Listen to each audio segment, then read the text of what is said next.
आणि महाविकास आघाडीचे जागा वाटप अजूनही पूर्ण झालेलं नाहीये, पण विदर्भातल्या 10 पैकी 6 मतदारसंघ काँग्रेसच्या पदरात पडतील अशी माहिती समोर येतेय।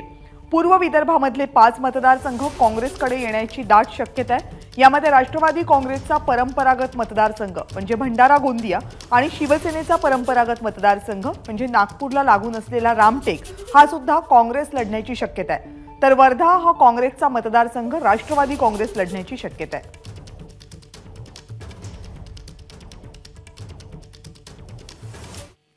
आणि महाविकास आघाडी विदर्भाचं गणित नेमकं कसं सोडवणार आहे त्यावर एक नजर टाकूयात।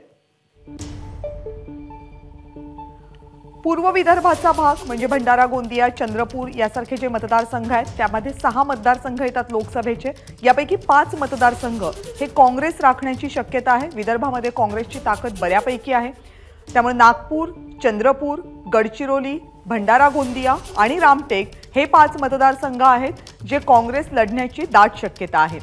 याशिवाय भंडारा गोंदिया हा परंपरेने राष्ट्रवादी काँग्रेसचा गड मानला जातो। प्रफुल्ल पटेल हे राष्ट्रवादी काँग्रेसचे नेते गेली अनेक वर्ष या मतदारसंघाचं नेतृत्व करत होते। गेल्या वेळेस हा मतदारसंघ भाजपकडे गेला, पण राष्ट्रवादी काँग्रेसमध्ये फूट पडल्यानंतर आता हा मतदारसंघ काँग्रेसला सोडण्याची तयारी महाविकास आघाडीमध्ये सुरू आहे। रामटेक हा मतदारसंघ परंपरेने शिवसेनेचा आहे। आताही तिथे शिवसेनेचे खासदार आहेत जे शिंदे गटामध्ये आहेत, पण पक्षात फूट पडल्यानंतर ठाकरे गटाने काँग्रेसला हा मतदारसंघ सोडल्याची माहिती समोर येते। वर्धा हा मतदारसंघ राष्ट्रवादी काँग्रेस लढण्याची शक्यता आहे। भंडारा गोंदिया या मतदारसंघाच्या बदल्यामध्ये काँग्रेस हा मतदारसंघ सोडायला तयार होतो का याबाबत प्रश्नचिन्ह आहे।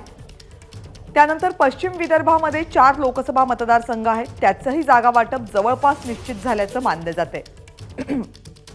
यामध्ये बुलढाणा, यवतमाळ, वाशिम हे 2 मतदारसंघ आहेत। बुलढाणा आणि यवतमाळ वाशिम हे ठाकरे गटाला मिळण्याची शक्यता आहे। यवतमाळ वाशिममध्ये सध्या भावना गवळी या शिवसेनेच्या खासदार होत्या ज्या आता शिंदे गटामध्ये आहेत। अमरावती हा काँग्रेस लढवण्याची शक्यता आहे। नवनीत कौर राणा इथून प्रतिनिधित्व सध्या करतात, तर अकोला मतदारसंघ हा वंचित बहुजन आघाडीसाठी सोडला जाण्याची शक्यता आहे, कारण या मतदारसंघामध्ये वंचितची मोठी ताकद असल्याचं मानलं जातं। एबीपी माझा, उघडा डोळे बघा नीट।